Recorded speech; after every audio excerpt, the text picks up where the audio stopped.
Hello बच्चा party, welcome to my YouTube channel. मैं कैलाश शर्मा। आज आप लोगों के लिए वेव ऑन स्ट्रिंग के बच्चों 10 अमेजिंग पीवाईक्यूज लेके आया हूं। बच्चों क्या है पीवाईक्यूज, इस पर हम बात करेंगे, लेकिन इससे पहले मैं आपको बताना चाहूंगा कि हमारी जो प्रेपजीत वेबसाइट है और प्रेपजीत ऐप है बच्चों, उस पर कुछ कोर्सेज हम लोगों ने अपलोड किए हैं। एक बार उन कोर्सेज को चेक जरूर करिएगा। आप लोगों को काफी हेल्पफुल कोर्सेज वहां पे आपको देखने को मिलेंगे। उनका डिस्क्रिप्शन जरूर चेक करिएगा। अगर आपको लगता है कि उसमें जो हम वैल्यू ऑफरिंग जो दे रहे हैं बच्चों, वो अगर आप लोगों के लिए जरूरी है तो go ahead with the course. कुछ ऑफर्स भी चल रहे हैं बच्चों। एंड एक चीज और सर्टेन कर देना चाहता हूं, उसमें जो प्राइसेस दे रखे हैं बच्चों, 2000 द मिनिमम प्राइसेस। इससे कम पे बच्चों ये कोर्सेज कभी नहीं मिलेंगे, ये गारंटीड है। चलिए बच्चों, आज का सेशन हम स्टार्ट करते हैं। क्या है आज के हमारे क्वेश्चंस? पहला क्वेश्चन बच्चों आप लोगों को यहाँ पे दे रखा है हमें, a string is stretched between the fixed point separated by 75 centimetre. It is observe to have resonance frequencies 420 hertz, 315 hertz. There are no other resonance frequency between these two. Then the lowest resonance frequency for the string is. तो आपको बच्चों यहाँ पे दो frequency दे रखी है। String के बारे में बता रखा है कि जो इसकी स्ट्रिंग की जो लेंथ है वो 75 सेंटीमीटर है और दोनों एंड पे बच्चों इसको फिक्स कर रखा है। आप लोगों को ये पता है कि इस तरीके के क्वेश्चंस को कैसे डील करते हैं? सो ये होगी बच्चों रस्सी, है ना, और इसको आपने इस तरीके से फिक्स कर रखा है। ठीक है, यहाँ पे इस तरीके से फिक्स कर रखा है। आपको पता होना चाहिए कि इसमें जो आपको हार्मोनिक मिलते हैं ना बच्चों, जो हार्मोनिक आपको यहाँ पे मिलते हैं, जब स्ट्रिंग दोनों एंड पे फिक्स्ड होती है तो कौन कौन सी फ्रीक्वेंसीज मिलती हैं? एफ नॉट मिलता है आपको, 2 एफ नॉट मिलता है, 3 एफ नॉट मिलता है, 4 एफ नॉट मिलता है। आई होप आपको सबको ये याद होगा।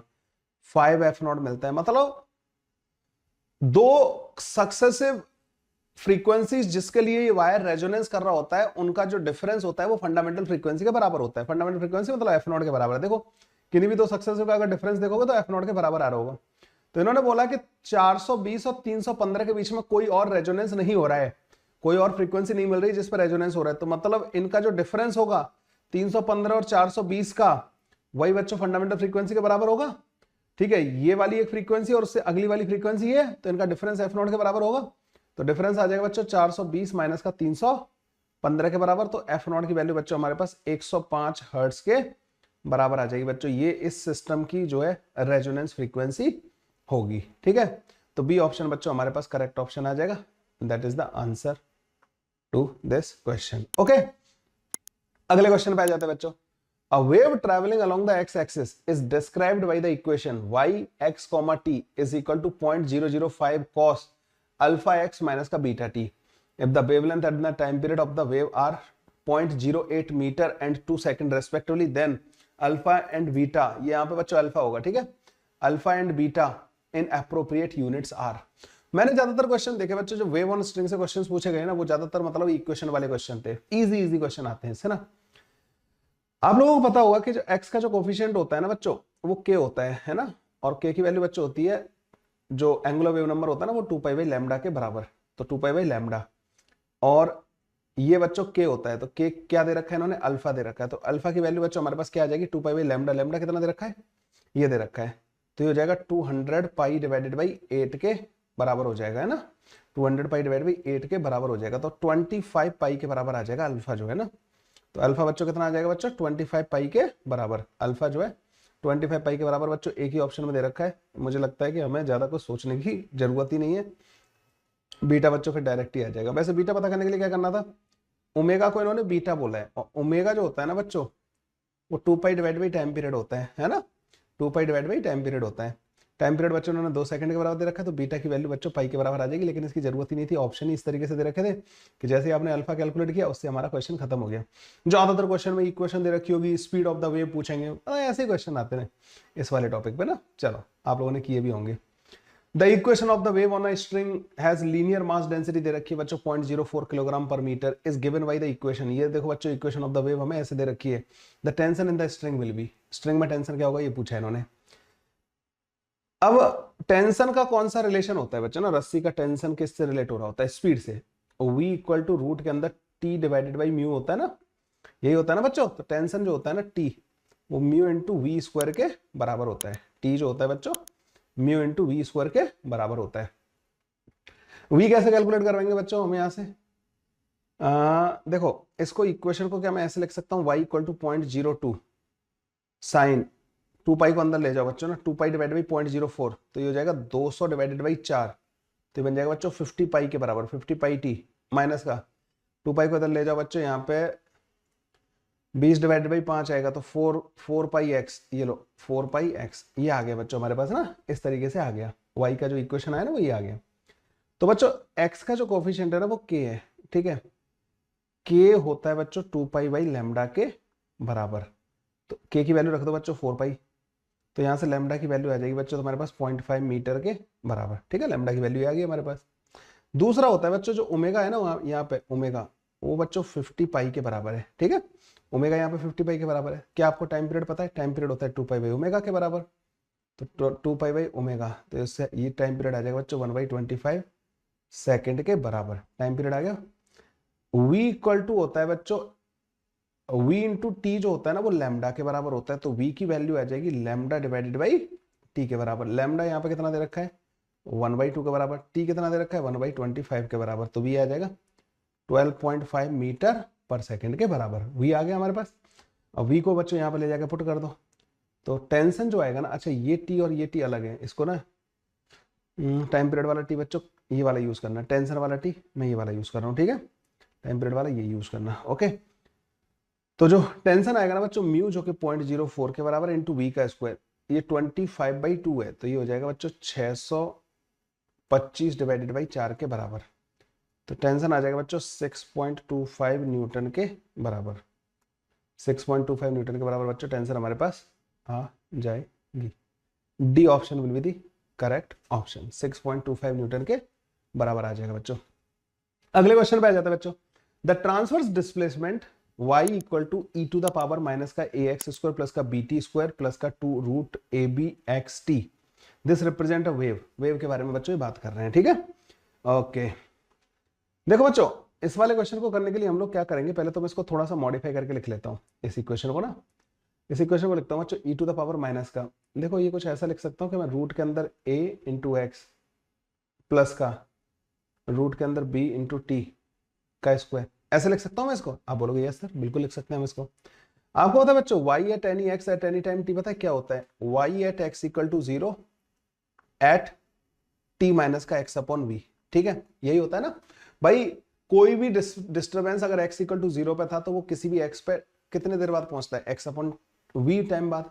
तो कोई भी डिस्टर्बेंस x में पार्टिकल पे, मतलब ना x का एट t जो डिस्टर्बेंस होता है ना, वो x इक्वल टू 0 का t माइनस का x अपॉन v वाला डिस्टर्बेंस होता है।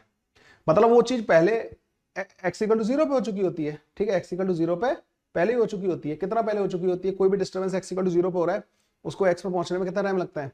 x अपॉन v के बराबर। तो अगर मैं कहूं कि कोई भी चीज x पे t टाइम पे हो रही है तो वो x इक्वल टू 0 पे पहले ही हो चुकी होती है, ठीक है। t माइनस का x अपॉन v पे हो चुकी होती है। अगर मैं ऊपर वाली इक्वेशन में x इक्वल टू 0 का पता करूं किसी भी t टाइम पे, तो क्या आएगी इक्वेशन? x की वैल्यू जब मैं 0 पुट कर दूंगा ना तो ये आ जाएगी e की पावर माइनस का b इंटू टी का स्क्वायर, ठीक है। x इक्वल टू 0 वाला t माइनस का x अपॉन v पे क्या कर रहा होगा? क्योंकि यही तो चाहिए मेरे को, ये वाली चीज निकालनी है ना। तो ये हो जाएगा मेरा y at any x at any time t।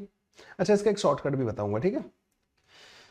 तो ये जो कर रहा होगा ना बच्चों, ये जो कर रहा होगा, तो आप एक काम करना है, इसमें ना t की जगह पे ये रख देना t माइनस का x अपॉन v, तो e की पावर माइनस का b बाहर निकाल लेना, t की जगह रख देना बच्चों t माइनस का x अपॉन v का स्क्वायर, ठीक है।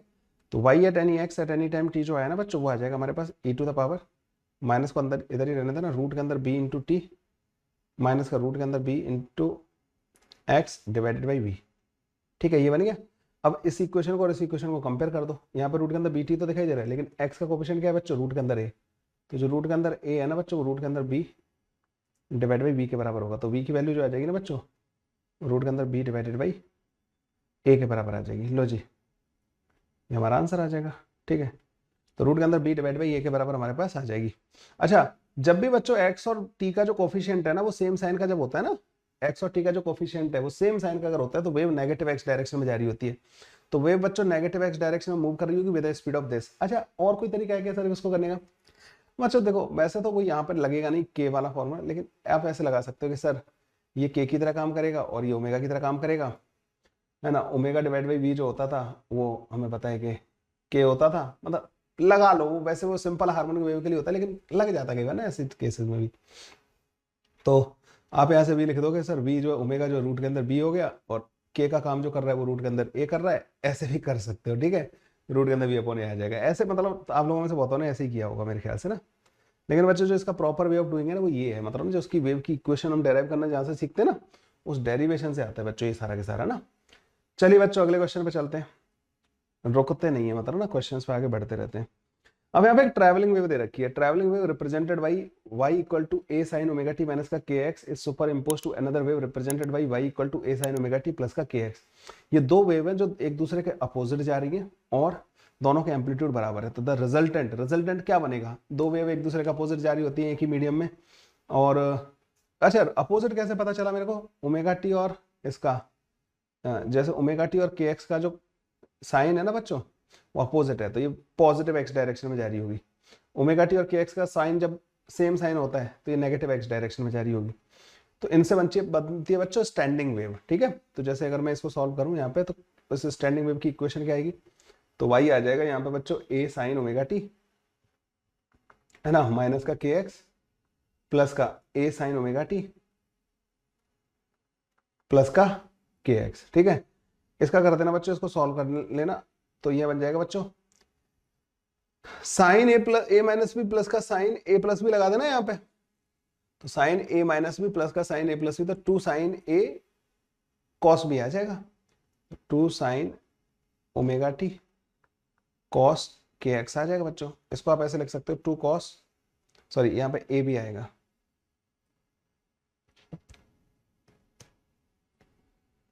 To A sine omega T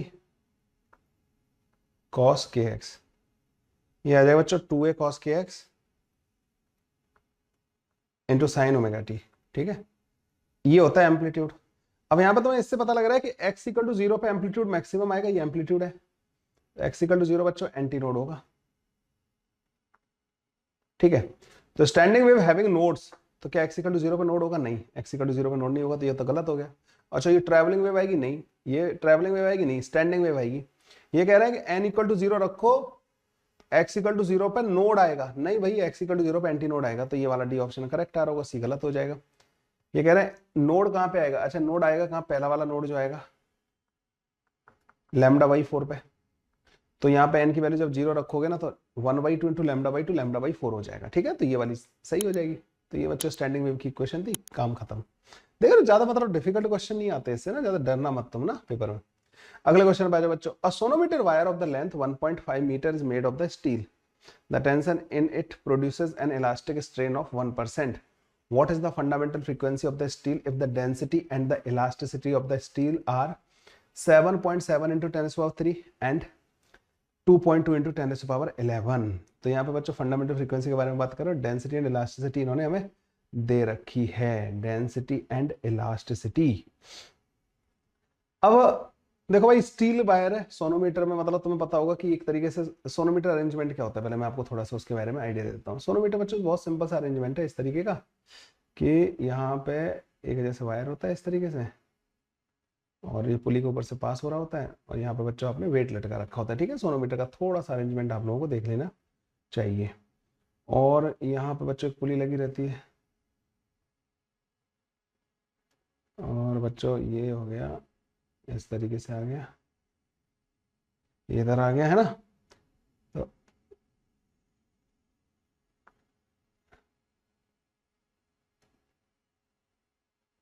ये हो गया, ये ब्रिज लगे रहते हैं बच्चों ना यहाँ पे, इन दो जगहों पर ना ब्रिज लगे रहते हैं, और इनके बीच का मान लो लेंथ एल हो गया। तो यहाँ पे बच्चों ये वाला पार्ट जो है ना एक तरीके से ऐसे बिहेव कर रहा होता है दोनों एंड पे फिक्स्ड स्ट्रिंग की तरह, ठीक है, ये ऑक्सीलेट कर रहा होता है। अब मुझे इसमें वी पता करना है पहले ना, तो देखो मुझे पता है फंडामेंटल फ्रीक्वेंसी जो होती है ना, फंडामेंटल फ्रीक्वेंसी होती है F naught is equal to V divided by 2l के बराबर होती है, तो 1/2l रूट के अंदर t डिवाइडेड बाई म्यू के बराबर होता है, ठीक है। Tension t divided by mu tension. अब टेंशन कैसे कैलकुलेट करेंगे, तो बच्चों इसमें जो स्ट्रेन आ रहा है ना 1% आ रहा है, मतलब डेल्टा एल अपॉन एल जो है ना बच्चों वो 1% के बराबर है, मतलब 0.01 के बराबर है, डेल्टा एल अपॉन एल इसके बराबर है। आपको पता होना चाहिए कि T upon A is equal to Y times delta L upon L, ठीक है। तो टी अपॉन ए जो आ जाएगा ना बच्चों, टी अपॉन ए जो आ जाएगा, वाई यंग्स मॉड्यूलस इन्होंने हमें दे रखा है, इलास्टिसिटी ना ये 2.2 इंटू 10 टू द पावर 11, ठीक है, into delta L upon L बच्चों हमारे पास 1/100 के बराबर आ रहा है। 1% मतलब 1/100, ठीक है। डेल्टा एल अपॉन एल आ गया। देखो जो v का फॉर्मूला होता है ना बच्चों, ये रूट के अंदर टी बाई म्यू जो होता है, इस फॉर्मूले का एक और फॉर्मूला होता है रूट के अंदर T divided by density into area. जब एक वायर होता है ना बच्चों, ये वायर, इसकी डेंसिटी को, मास पर यूनिट लेंथ को दो तरीके से लिखा जा सकता है। यूनिट लेंथ का मास ही तो चाहिए आपको, तो क्या ये मास जो है रो इंटू ए इंटू 1 के बराबर होगा या नहीं होगा, और यही बच्चों म्यू इंटू 1 के बराबर होता है ना। यूनिट लेंथ का मास तो 1 से 1 कट जाएगा, तो म्यू जो है बच्चों रो ए के बराबर भी होता है। Density into cross section area के बराबर भी होता है बच्चों वायर के केस में। डेंसिटी ये मास पर यूनिट लेंथ जो है, ठीक है। ओके, आप कहोगे सर ठीक है, यहाँ तक तो मेरे को समझ में आ गया। तो यहाँ पे बच्चों एक काम करना, रो से डिवाइड और कर देना, तो यहाँ भी रो से डिवाइड कर देना। डेंसिटी हमें दे रखी है इसकी 7.7 इंटू 10³ के बराबर है ना। इसका रूट ले लेना है ना, 1/12 भी कर देना यहाँ पे। 2 इंटू लेंथ, लेंथ कितनी दे रखी है बच्चों, 3/2 के बराबर। तो ये मैं क्या कर रहा हूँ, ये 1/12 रूट के अंदर टी बाई म्यू कैलकुलेट कर रहा हूँ, मतलब ना ये फंडामेंटल फ्रीक्वेंसी हो जाएगी। तो यहाँ भी बच्चों 1/12 से मल्टीप्लाई कर देना। एक मिनट ना, यहाँ पे 12 का मतलब हो गया ये, तो 1/12, ठीक है। 1/12 रूट के अंदर टी बाई म्यू, ये तो fundamental frequency, this is equal to 3/2। तो यहाँ से ये कट जाएगा बच्चों हमारे पास ना, 11 दूनी 22, 11 7 77, ठीक है। और ये बन जाएगा तुम्हारे पास, ऊपर 10⁻11 है ना। ओके,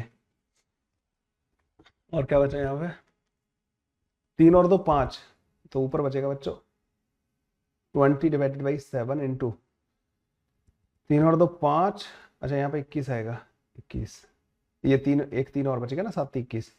तो यहाँ पे बचा 5, तो ये 10⁻6 बन जाएगा, और 10⁻5 बनेगा क्योंकि मैंने इससे काट दिया ना इसको। तो 21 है नीचे, और ऊपर बच्चों 20 है। ओके, कोई calculation mistake and all so on नहीं है। 1/12 तक सब कुछ सही है। अच्छा, इसको रूट के अंदर लिखना पड़ेगा ना, मैं इसको रूट के अंदर, इसको टी अपॉन ए जो है ना, ये पूरा यहाँ तक का, ये वाला पूरा, ये रूट के अंदर आएगा, ठीक है। तो कुछ यहाँ पे और चेंजेस करने की जरूरत पड़ेगी अपन को ना। तो बच्चों यहाँ पे हमारे पास जो 2 ये बना ना रूट के अंदर 2/7 इंटू 10⁻6 इंटू 1/3, ये आ जाएगा हमारे पास ऐसे। ये करीब करीब बच्चों 0.3 के बराबर होगा है ना, 0.3 के बराबर होगा।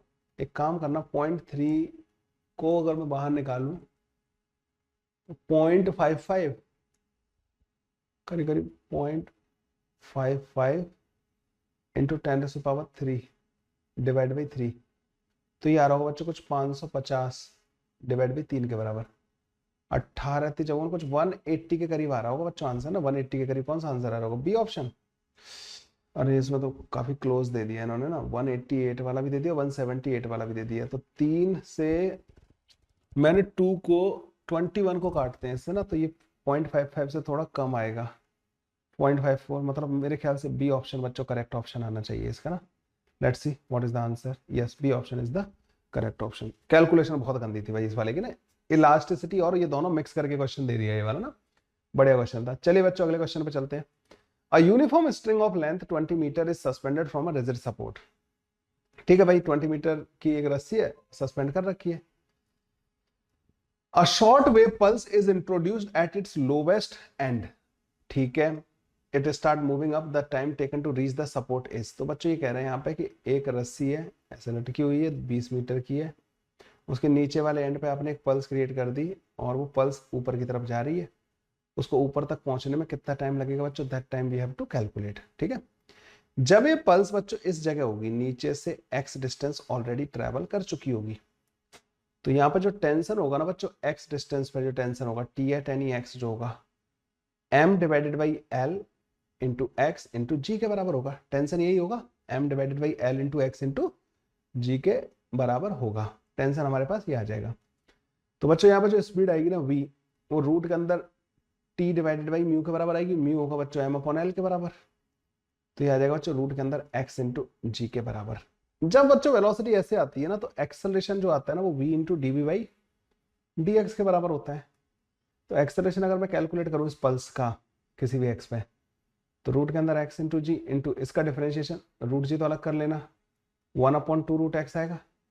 तो बच्चों ये एक्सेलरेशन g/2 के बराबर आ जाएगा। तो एक्सेलरेशन जो आ जाएगा हमारे पास वो g/2 के बराबर आ जाएगा। ऊपर जाते जाते पल्स तेज होती जाएगी। एक्सेलरेशन कैसा आ रहा है? कांस्टेंट। जब भी एक्सेलरेशन कांस्टेंट होता है ना बच्चों, तो एवरेज वेलोसिटी जो होती है ना, इनिशियल वेलोसिटी प्लस का फाइनल वेलोसिटी डिवाइड बाई 2 के बराबर होती है। तो यहाँ पर जो इनिशियल वेलोसिटी होगी ना पल्स की वो 0 होगी, एक्स की वैल्यू 0 रखेंगे ना, और यहाँ पर जो फाइनल वेलोसिटी होगी ना बच्चों, वो रूट के अंदर जी इंटू एल के बराबर होगी फाइनल वेलोसिटी। तो एवरेज वेलोसिटी जो आ जाएगी ना बच्चों, वो रूट के अंदर जी एल डिवाइड बाई 2 के बराबर आ जाएगी एवरेज वेलोसिटी। ठीक है, एवरेज वेलोसिटी इंटू टाइम जो होगा ना, वी एवरेज इंटू टाइम जो होगा वो बच्चों लेंथ के बराबर आ जाएगा। तो जो टाइम होगा ना बच्चों, एल डिवाइडेड बाई रूट के अंदर जी इंटू एल डिवाइड बाई 2 के बराबर आ जाएगा। सो ये आ जाएगा 2 रूट के अंदर एल डिवाइडेड बाई जी के बराबर हमारे पास आंसर आ जाएगा। ये कॉन्सेप्ट आपको याद रखना है। जब भी बच्चों वेलोसिटी ऐसे आए ना, वी ऐसा दिखाई दे रूट के अंदर ए एक्स प्लस का बी टाइप का, तो इसका एक्सेलरेशन कांस्टेंट होता है। और ऐसे क्वेश्चंस को बच्चों इस वाले एवरेज, अगर टाइम जब भी पूछा हो ना, तो average velocity is equal to U plus का वी डिवाइडेड बाई 2 वाले फॉर्मूले से सॉल्व करोगे तो ज्यादा अच्छा रहेगा। ठीक है, ये हो गया बच्चों, यहां तक समझ में आ गया। तो बी ऑप्शन बच्चों हमारा इसका करेक्ट ऑप्शन आ जाना चाहिए। तो लेंथ हमें दे रखी है इन्होंने, लेंथ की वैल्यू 20 मीटर दे रखी है, जी की वैल्यू 10 के बराबर दे रखी है।